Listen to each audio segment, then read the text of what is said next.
Real Leaders, Conversations with Kim McConnell is presented by Farm Credit Canada, advancing the business of agriculture.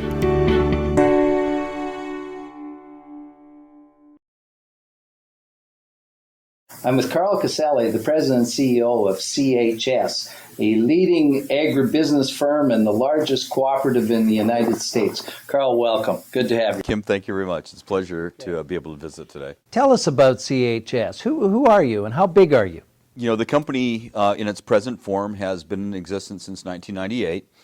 Was formed through the merger of Cenex, which was a largely federated cooperative.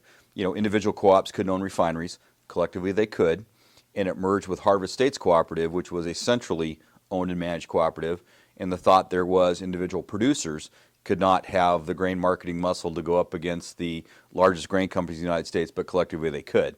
So you're a major player in the energy and fuel business, a major player in the grains business. And how's business? If you could choose to be any business in the United States or Canada today or North America, energy and agriculture would be the two you would choose. And we're very fortunate that we have very strong positions in both. So business is doing very well. We are benefiting from the decisions that were made by those that came before us a decade before I got here. Our real job today, given the cycles in agriculture, is to look out over the long term and make the decisions that are going to benefit those that are going to come a decade behind us. That's what we're doing right now, and that's why we're so aggressive in our capital investment in the company. We've been around for 80 years. We aren't going to go away, and I guarantee you we'll be around for at least another 80. So how big is CHS? We have about $40 billion in revenue. We'd be number 78 on the Fortune 500. Last year we generated about $1.26 billion of total earnings. It was a record for the company, and we just literally got done sending $600 million USD to the country, which I'm most proud of.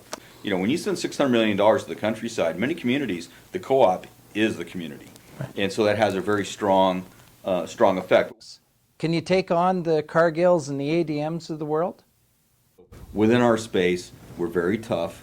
We're very focused on that. We have very high market share. And so within that space, we can play, you know, as tough and as large as anybody. And you know, we'll make the investments that are necessary to ensure that we don't lose that competitive advantage on behalf of our owners. Now, you are relatively new to CHS. Tell us your background a little bit about who you are and where you came from.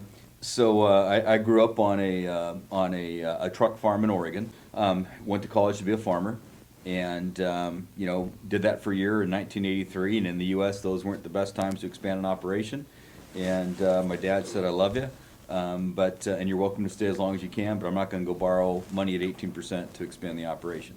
And I was the first son of the family to have a college degree, and I want to stay involved in agriculture, so started a career with Monsanto Company, was there for 25 plus years, started out as a sales rep and finished as chief financial officer, so I missed a meeting somewhere along the way, but then had the opportunity to come to CHS to lead the organization, and it's been a ton of fun.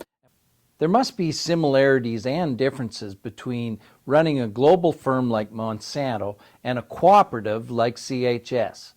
Describe some of those. You know, on the similarity side, you know, what I tell folks is in the way we run the business is you could be at any multinational agricultural company when you walk our halls, and that's how we operate the business. Our goal every day is to make as much money for our owners over the long term as we can, hard stop.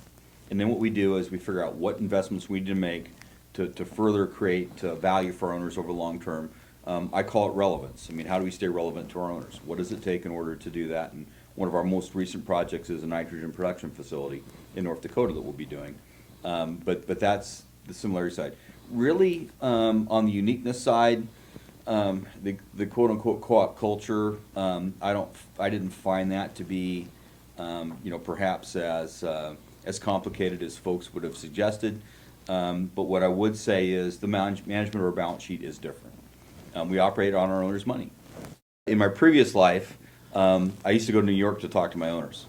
I now talk to them in North Dakota, South Dakota, Montana, Kansas, and I really, really enjoy that. One of the challenges that co-ops have faced or sometimes face is the direction and the involvement of a board. Tell us about your board and any tips that you would have for boards of co-ops and other agriculture and rural organizations. I have 17 elected board members, okay, that are all regionally, geographically elected, and it's the purest form of democracy that you will ever see. And we meet monthly, okay, for 2 days. Used to meet 3 days, but I think we've got it down to 2. But the way I think about it is, okay, well, you can say, well, you got 17 and you're doing it monthly, and feedback I get is, gee, this is, wow, that's a ton of work. Why do you do that? Well, that's a view, or an alternative view is, you know what? If I meet with them monthly, and I tell them on day one, which I do, here's what I'm thinking about, here's where we're going, here's an opportunity for us. What do you think? We'll get some very specific questions. We'll come back in the second month, and we'll say, we've done the analytics. We think this is a good idea. Appreciate the specific questions that you had. Here's what we did. Any more? Okay. In the third month, we'll come back with a request for a resolution for approval. And in that process, got approval to build a $1.5 billion nitrogen plant in 90 days. And so I don't view that as a negative at all. I view it as a strategic advantage. Agriculture is an exciting place to be right now. What would you say to a young person who's looking at various options? Why should they get involved in agriculture? Agriculture is on a run unlike we've ever seen. My biggest problem is recruiting talent because they're all going back to home to farm. We're going to see a run in agriculture in North America unlike we've seen. And the reason why I'm pausing is I'm trying to think how far back I need to go to see it. I don't think we've ever seen a run like this, and I absolutely believe that.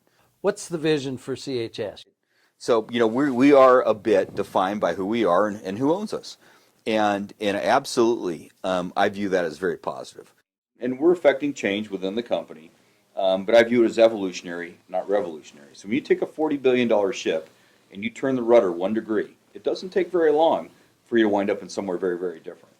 And we're in a commodity-based businesses, so change for change's sake can be quite disruptive, and basically undermine the effect we're trying to have. You've started to move into Canada. You made a small investment with Dynagro in just north of Calgary. Tell us what was the spur to get involved in the Canadian operation? We need a source of high-quality spring wheat, okay, and that's north for the time being. As they get more comfortable with beans and corns, we might be looking at other places as well. The key question is that border hard and fast, and does it flow east-west, across the northern border and the southern border, or does grain start flowing north and south? And that question will inform us probably more than anything else that we do. And once we understand that, then we'll go ahead and go. I had a wood shop teacher when I was in high school, and his mantra was measure twice, cut once. Okay, and that's kind of how I think about Canada. We're going to be there. There is no doubt. We're just going to be very thoughtful about how we go about doing it. Do you think Canada is ready for another grain co-op? There's a strong history of cooperative ownership in Canada, and if we can bring that value to Canadian producers and demonstrate that we can monetize it on their behalf, then I think the answer would be yes to that. Is partnerships with other cooperatives an opportunity? Absolutely, and we do that quite a bit. But my question to them is, okay, would you rather be independent, or would you rather be relevant? Okay, and that's a question we ask every day, and that's what we get paid to do. And in some cases, if we can't own it all, we'll do it. But if it makes sense in having a 25% ownership, we could be the fourth or fifth largest independent flour mill in the United States. We could have done that. We'd also not be relevant, right? By owning 25% of the largest, we are, and that's how we create more value for our owners. What keeps you awake at night? We're moving at a pace that they're not used to. Right. And some of the feedback I got was, you're moving pretty quick. And I said, yeah. And I said, but here's what you need to understand is, I'm moving twice as fast as you're used to, and half as fast as I'm used to. What worries me the most is it's going too well. We're so driven by China on the grain side and the agronomy side, in U.S. and Canada both, right? And I don't see a scenario where that comes off the rails. If we were selling Gucci purses and Ferraris, I might be worried. But when we're selling food and you've got a one-party system and they stay in power based upon people working and people fed, that bodes pretty darn well for what we all do for a living. We're on a run that's going to go decade plus, is my belief. Right. Well, Mr. Casale, thank you very much. We've had a treat to see a true leader in operation, a cooperative leader, and somebody who's growing the business and doing it both short-term and long-term in the energy, the grain, and the processing business. Congratulations, and thank you so much. Thank you very much as well.